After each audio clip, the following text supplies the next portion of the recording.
Assalamualaikum warahmatullahi taala wabarakatuh. Alhamdulillah. Bersyukur kita kehadrat Ilahi kerana dengan izin dan limpah kurnianya hari ini kita dapat mendengar sekali lagi perkongsian yang akan diberikan oleh saya berkaitan satu tajuk yang mana jika tuan-tuan, puan-puan dan hadirin mendengar lirik lagu ini, tuan-tuan dan puan-puan akan tahu apakah tajuk yang akan saya kupas. Iman adalah mutiara di dalam hati manusia. Sudah dengar? Ya. Hari ini saya akan mengupas satu tajuk yang berkaitan dengan iman. Jika kita amati di dalam Al-Quran, surah Al-As ayat ketiga, Allah Subhanahu Wa Taala berfirman, illal ladzina amanu wa amilus solihati wa tawassaw bil haqq wa tawassaw bis sabr.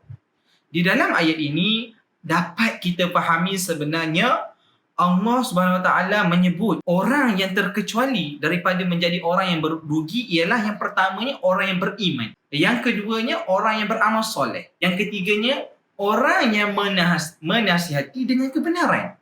Dan yang terakhir, keempat, orang yang menasihati dengan kesabaran. Kita balik kepada yang pertama. Orang yang tidak rugi adalah orang yang beriman. Oleh itu, hadirin sekalian, hari ini saya ingin membicara bagaimana iman kita. Iman kita, adakah ia tinggi? Adakah iman kita itu turun? Sebelum itu, baik kita fahami apa itu iman.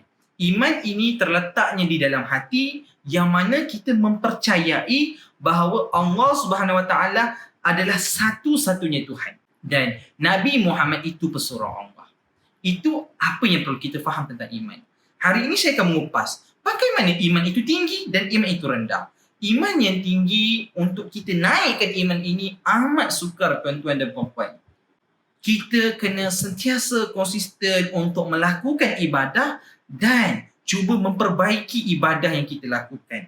Sentiasa mempertingkatkan ibadah. Barulah iman kita ini akan berada pada tahap yang tinggi dan tinggi.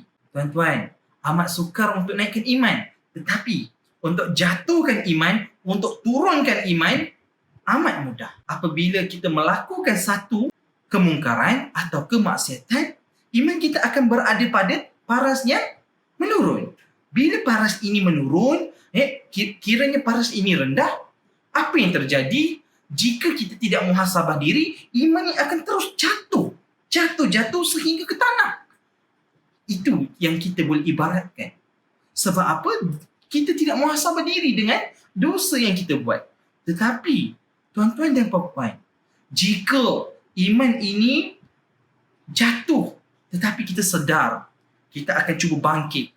Ya tuan-tuan, saya harap sangat, saya takut bila membicarakan tentang kejatuhan iman. Saya sangat takut. Kerana apa?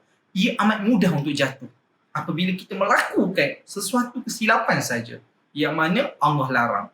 Tuan-tuan dan puan-puan, saya menyeru dan cuba mengajak agar kita bersama-sama untuk menjaga iman kita agar ia tidak jatuh. Tetapi cuba untuk kita tingkatkan, cuba untuk kita naikkan iman ini dengan amal ibadah kita. Moga-moga apa amal ibadah yang kita lakukan dan cuba kita tambah baikkan akan mendapat keredaan daripada Allah Subhanahu Wa Taala. Itu sebenar-benarnya yang kita perlu harapkan tuan-tuan dan puan-puan. Oleh itu hari ini saya rasa tuan-tuan dah faham apa itu iman, bagaimana untuk kita menjaga iman, bagaimana untuk kita mengelakkan daripada iman ini menurun atau jatuh ke paras yang rendah. Saya rasa itu saja perkongsian yang saya boleh kongsikan.